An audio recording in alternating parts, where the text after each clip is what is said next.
If I had to sit down on the couch, just me and my best friend, and explaining how this whole weight loss and calorie deficit thing works, this is exactly what I would say. I used to have like this whole naive thought that I had to cut out everything, do endless amounts of cardio, or follow just some random app that didn't really have my exact calories for my body type and the movement I do in mind. And newsflash, none of it really worked long term. But once I understood this one concept, everything just fell into motion. So if you're trying to lose weight, but you just don't quite understand how all of it works and it feels a little bit overwhelming, don't worry, I got you. I'm going to be breaking it down into super simple phases. Make sure you're going to be taking notes, rewatch it, and send to a friend that is just as confused as you are, all right? Let's get into it. If you're new here, welcome. I am Melissa,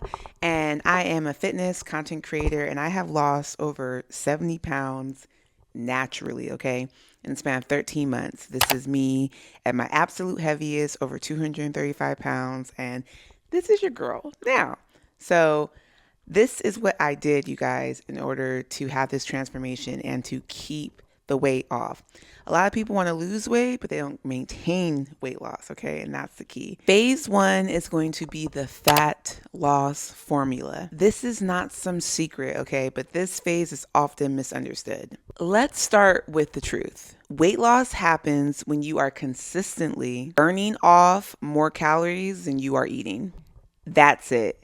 It's not keto. It's not being a vegan. It's not intermittent fasting. It's not fat burning supplements or gummies. It's not a waist trainer. That burn more than you eat equation is called a calorie deficit. And I want you guys to think of it like money. Calories in is how much you're spending. Calories out is how much you're earning. Calories in, how much you're spending.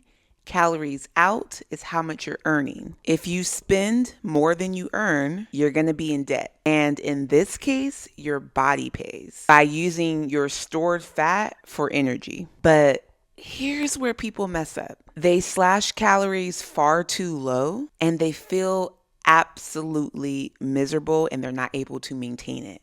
Or what I see more commonly happen is they think that they're in a deficit, but they truly are not. That's why it's not just about eating less, it's about eating smart. Phase 2 is don't guess, don't starve. Calculate like a baddie. This phase is all about math, but make it pretty. You don't need to have a science degree or be a mathematician to get your calorie target. And what I'm about to say, you guys, is going to be the simple version, so make sure you're paying attention. The simplest version is going to be the TDEE calculator. That stands for Total Daily Energy Expenditure. What this does, the TDEE, is it tells you how many calories you burn daily. We all burn calories just existing, even if you're not moving your body. And I will include a free version of this calculator in my description below. You can use whichever version you want. This is just one that is on the internet. It's free. I'll include in the description below. This is where you want to start. You need to subtract between 300 to 500 calories to create a healthy deficit. That's going to be your fat loss calorie target. Not too much, not too little. And you guys, it really is that simple. It's really just numbers and data. I feel like a lot of times we try to put the emotion behind it, and it's very much all these other things. It's just math. It's very simple. Using that calculator, you're going to put your age, how active you are, and be honest, because there's no point in lying. It needs to know these things. And from that, deducts is, okay, hey, if your goal is to lose weight, you need to be consuming less calories. So usually most people deduct between 300 to 500, and that's going to be the deficit. It's not based on how you feel. If you feel like you should be eating more, you're probably not going to result into having weight loss. It's just math, you guys. An example of this is if your TDEE is 2100, which is already not that much. But if that is your personal TDEE, you would aim between 1800 calories a day in order to lose weight. And this is only for a period of time. This is for whenever you want to lose weight. This is what you need to do. You pair this with strength training, and your body is literally going to eat that fat up like it's a snack. And if math feels overwhelming to you, because I get it, I'm a creative, I've never really been a huge fan of math. Use apps, use tools like Macro Factor, MyFitnessPal. There's tons of examples. Just look on the internet. It's okay to have help.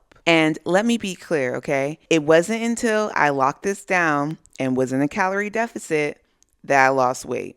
I was in the gym for up to maybe 3 years, consistently in the gym, but my nutrition wasn't locked in and I wasn't in a deficit and I didn't lose weight. What you see here is me going on several deficits over a span of 13 months. I would go into a deficit for whatever my goal was for that time frame, then I would maintain for months.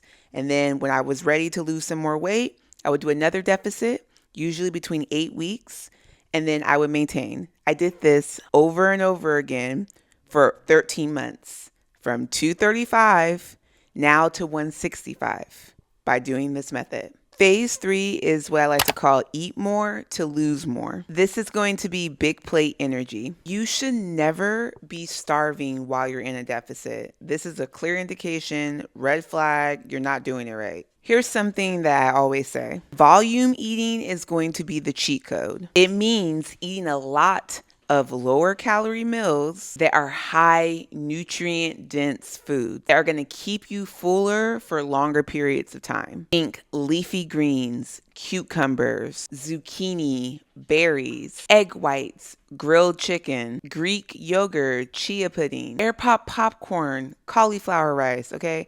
These are low calorie foods, but they're going to sustain you and they have tons of nutrients in it.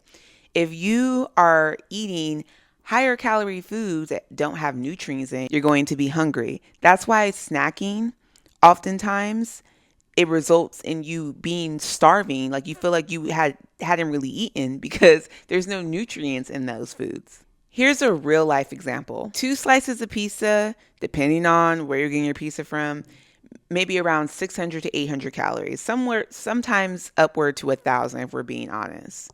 For 2 slices of pizza. What you could have had for the same amount of calories is a massive chicken salad, roasted veggies, and a light little treat. For the same or fewer calories, there is actually going to sustain you. Eating a lot and still being in a deficit, that's the key. Phase 4 is going to be metabolism myths and why you're not broken. It's not your metabolism, it's the math. I feel like I see this all the time. Oftentimes people will say, I feel like I'm eating less and I'm not losing weight. I don't know what's wrong, right? This is a common thing that happens. But here's the real honest truth. You're probably underestimating your portion size and you're not thinking about things like liquid calories. If you are new to this channel, I talk about this all the time, that the worst thing you can do is drink your calories. You're not thinking about Starbucks. You're not thinking about the juice that you're consuming or the alcohol. That stuff adds up. It's not just 0 calories, okay? If you're drinking juice, if you're drinking coffees, if you are drinking soda, that is calories as well. And if you're being truthful, you're probably not tracking consistently. Your body's main goal is to keep you alive. So it's going to adapt to whatever it is thrown at it. So when you eat too little for too long, it becomes very stingy with calories. That's why lifting weights and eating enough protein and fiber and highly nutrition dense food are key. And I know that there is a lot of people who just have a huge problem with counting what they're eating, or they like to gauge and all that. But personally, for what has worked for me and people in my life who have followed similar programs that I am on, is when you are tracking, you just have an idea of what it is. If you're not, it's all an estimate. So you can lead with your feelings and be like, oh, I feel like I'm not eating that much, or I feel like this wasn't even that bad. But that's not based in reality. And I had to learn this. I'm speaking to a version of myself too. When I was over 235 pounds, there's a lot of feelings around things, but it wasn't reality. When I started tracking, I was blown away. I thought that I wasn't even eating that much calories. When I started tracking, I realized that some days I was upward eating over 3,000 to 4,000 calories. And that is way over what my deficit would be if I wanted to lose weight. So it doesn't make sense. Like, that's why I'm saying, and I say this with the utmost respect, but it's reality. A lot of you guys are lying to yourselves and you're letting your feelings run you. And that's the issue. It's a feeling, it's not facts. All right, you guys. So before I get into the very last phase, I just want to thank you guys for being here. So if this is your first video with me, welcome. And for all my people who have been with me for over 2 years since I've had this channel, I appreciate you guys so much. Make sure you guys are following me on my social media handles, Fitless Lifestyle. I post a lot, especially in my stories, of just really raw, authentic content. And I say this all the time that everything that I'm telling you guys, I live by. I'm not one of those fitness influencers that is giving you guys advice and I'm not living that same lifestyle. I struggle too. I have my up and down moments as well. But one thing about me is I'm consistent and I'm disciplined.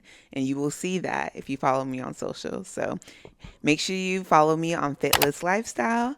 And let's get into the very last phase. Phase 5 is don't just diet, build a life that is sustainable. I like to think about this phase as a calorie deficit, but with main character energy. This isn't just about a scale, okay?